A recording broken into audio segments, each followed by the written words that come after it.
ఈరోజు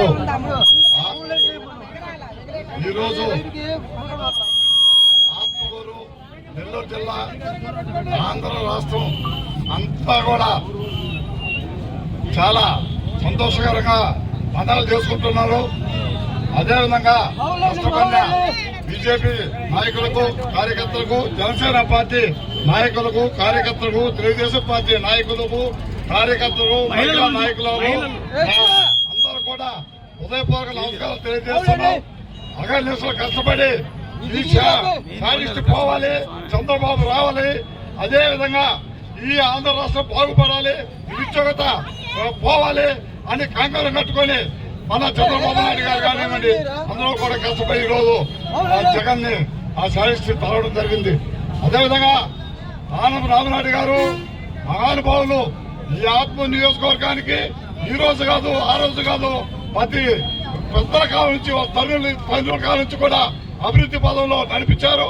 అతి తక్కువ కాలంలో మన ఆత్మకు వచ్చి ఆ రోజు అన్నారు, రామనాయుడు ఎక్కడ అభివృద్ధి చేశాడన్నారు. మీకు కడుపు కూర్చున్నారా, గిడ్డి తిన్నారా, లేకపోతే కేవలం కూడా అడుగుతున్నా. అభివృద్ధి అంటే రామనాయుడు. అలాంటి రామరామరెడ్డితో ఆయన ఎంత పోటీ చేస్తే మా ముందు గెలవడన్నారు. తమ్ముడు విక్రమ్, నువ్వు చెబుతున్నా రామనాయుడుతో వెకసగలవద్దమ్మా, రామనాయుడు జోలికి పోవద్దు. తమ్ముడు పిల్లకాయలతో ఆడుకున్నట్టు పిల్ల సస్తా చేయొద్దు. సింహంతో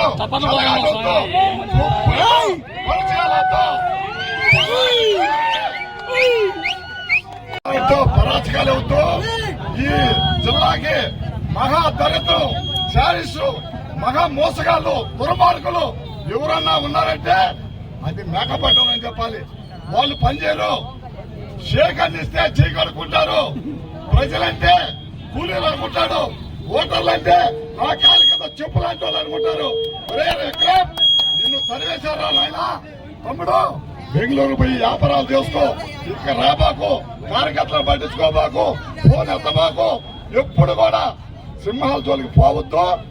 నీ అబ్బ రాజమోహన్ రెడ్డి అన్నాడు, నా గోటి ఖాళీ కొడతాడు, మా బాబు గోటి ఖాళీ కొడతాడు అని కూర్చోవే పెద్ద మనిషి.